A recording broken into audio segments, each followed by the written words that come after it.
Welcome, everyone. So, I thought I'd share a bit about the benefits of shadow work.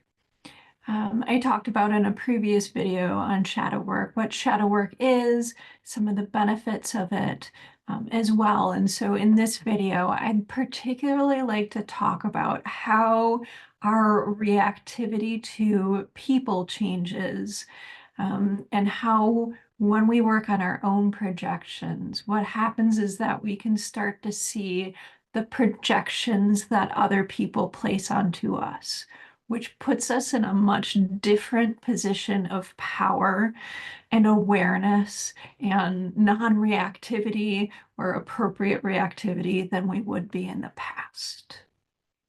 So let's go over a brief overview again. And so shadow work is essentially one of the most direct paths to awakening because it lets us sort of cut through all the BS. It lets us see our blind spots. Because what happens within us energetically when there is a part of ourselves that we cannot claim is that we project it out into the world. We project it onto other people in particular. And so largely what we see in other people is a reflection of our own disowned stuff. And so in my book, Shadow Work for the Soul, I go through all of this and share how to see these things, how to see projections, as well as how to work with them. And it's really extraordinary work because you will notice that you are able to see parts of yourself that you've been blind to. Most of us, when we do healing work on ourselves, we'll work on things that are already sort of touching our awareness. They're already sort of coming up in our consciousness. The things that we project out onto others, we tend to be less conscious of. We tend to almost always be ignorant or blind to. And so when we can start to see patterns in how we see other people, what we claim regarding other people, and really look at what bothers us in other people, we will start to see patterns. And when we can see those patterns, we can reclaim that aspect of ourselves, dark or light. We might project our light out as much as we project the dark sort of traumas and stuff that we don't want to see in ourselves. Um, and so when we take all of these projections back through awareness and through consciously claiming these parts of ourselves, that is what really shadow work is. And what people will notice over time is that their reactions to people change. They become more empathetic. We can see people as they are rather than kind of a fraction of themselves or what we projected onto them.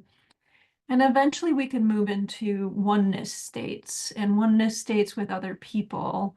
Are states of engaging with people with empathy, with equanimity, with an understanding that what you are seeing in the person in front of you is a reflection of some aspect of your own nature. There is no longer separation, and so there's no longer this sort of fighting energetics that tend to happen when we are in lesser states of consciousness or when we haven't done our shadow. And so, what happens when you do all this shadow work? Okay, you will experience oneness, you will experience greater peace, greater stillness within yourself, you will experience greater love for self and others. All of that is wonderful. But I'd particularly like to discuss um, how relationships with others and their projections onto you changes. What you will find when you do your own work is that a lot of people are stuck in a state of misery and unfortunateness. To me, when I interact with some people, it's almost like I could hear them screaming within. And this is incredibly unfortunate that there is this amount of suffering in the world and that people experience this degree of suffering.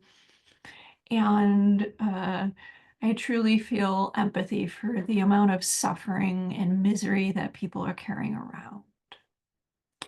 But there are a couple of different ways that people deal with their misery and suffering.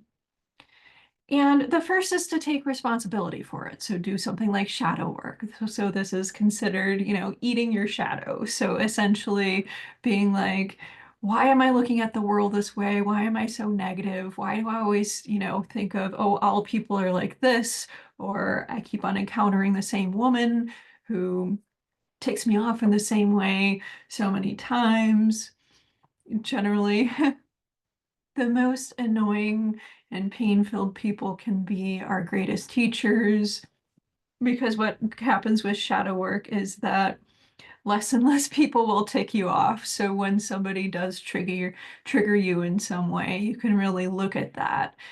You can really look at why that is. And so that person can offer you really wonderful perspective into a part of yourself that you have not healed yet, you have not reclaimed yet.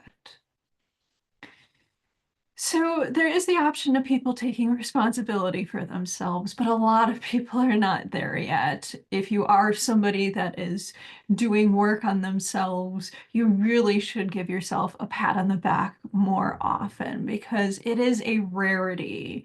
A lot of people desire to be in a state, um, kind of a childlike state where other people do the work for them, where they don't need to put forward any effort, where other people tell them how to think, how to be. And so a lot of people, unfortunately, do remain in this sort of childlike state throughout the course of their lives. And so anybody who is willing to do any amount of work on themselves to ease their own suffering um, deserves a hearty round of applause, pat on the back, whatever you got to do, because it really is a rarity. And I wish that more people understood that. Because some of the people that come my way are people that have done truly extraordinary work on themselves, and they are not yet at the point of recognizing just how much and just how extraordinary the amount of responsibility, the depths that they've gone to for healing, for awareness, for truth, whatever their thing is. And so I wish more people would give themselves a round of applause. But if we were to talk about other options for projection, I will say that where a lot of people are is in a place where they feel this immense misery. They're stuck in a state of suffering. They're stuck in a state of pain.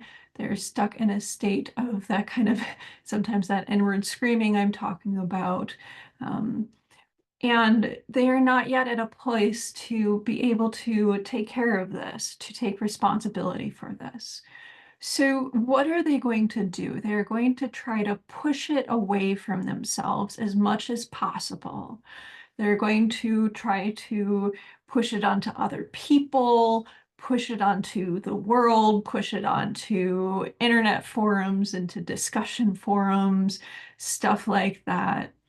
Because if they can take all of those terrible things they feel within and try to push them onto another person, to make another person feel even a sliver of how bad they feel, there is something of a temporary reprieve. But then there is going back to an even darker depths because that temporary reprieve is addictive, but it is also bringing up even more bad energies, even more suffering for them because they are putting that suffering out into the world. And the suffering we always put out into the world always returns back to us. And so this is kind of an undifferentiated projection. And what that means is that whoever that person comes across, whoever's a convenient target for them, they will attempt to shove their misery onto, attempt to talk down to, attempt to be cruel to. The other way is more differentiated form of suffering, and this also includes somebody who is stuck in cycles of misery, of ignorance of parts of themselves, of self-loathing, self-hatred, all of those patterns. But this is more particular. They will pick somebody who has something in them, some light in them that they see in particular, and they want to take them down a peg. They want to make them as miserable as they are. Or the other type of projection here is still the same. They're projecting onto an individual, their misery, their self-loathing. But it is somebody that is a convenient target, but it is somebody who is vulnerable. It is somebody who is in a position of less power than them. Typically, people who get quite good at this, and you might want to watch my video on the darker aspects of the first chakra, can see and exploit vulnerabilities of others. And so what they do is I always picture that Keanu Reeves Al Pacino movie, I think it's The Devil's Advocate, where all of a sudden those people turn into like hyena grins, because some people are truly at a point of self-misery, of self-loathing, where they pick up and other people's vulnerabilities, other people's misery, other people's imbalances, other people's suffering, and do what they can to point it out, and to essentially bully them, um, or, um, harm them in some way. And they get some sort of glee out of it, at least temporarily. But again, when we engage in things like this, it just further deprives us of soul, leads to an emptiness of soul, perpetuation of emptiness of that soul. And so let's simplify for a moment. When we are talking about projections, they can either be really simple and basic. Somebody feels a whole lot of stuff they don't want to feel, a lot of difficult stuff that they don't want to feel, they don't want to take responsibility for. Maybe they're ignorant or don't have awareness of it yet. And so what they do during their days is find convenient targets where they can just push all of that undifferentiated suffering onto, in an attempt to temporarily make themselves feel better, even though in the long run it just harms them further. Especially to remain with those energies, get obsessed with those energies, get obsessed with some of the message boards and sites and stuff that are out there. I'll pick on Reddit for a moment and say that it has particularly nasty energies, but there are a lot of spaces out there that where people spend a lot of time engendering and taking place in pushing their own suffering, their own undigested fear and upset onto others. Then we go to projections that are particular. The person will either, try to take somebody down that they identify light in, that they identify goodness in, because they are in a state of misery. Misery loves company, so they try to bring you down. And the other is that some individuals who are stuck in their own suffering, their own misery, they are good at identifying the vulnerabilities of others. And so they will prey on those vulnerabilities, and sort of, like the sort of smirking smiles in the Devil's Advocate movie. Shout out to an old movie, but a good one. They will prey on those vulnerabilities, and others project onto them all sorts of nasty energies in the hope of draining them, in the hope of, again, making somebody else suffer as much as they feel that suffering and emptiness within. So let's go back to the glass half full perspective of this, which is that when you do your own shadow work, one of the benefits is that you can see this dynamic clearly. You start to very clearly see other people's projections onto you, and you no longer accept them. And that is because if you are in a place of basic self-acceptance, a basic state of basic self-awareness, doesn't mean you need to be enlightened or anything like that, but just to have worked past the bulk of your self-loathing, um, and have basic awareness of yourself, is that you can see these dynamics quite clearly in others. And you don't have to accept those projections. And so what this looks like is essentially like, oh, this person is in a whole lot of misery and suffering.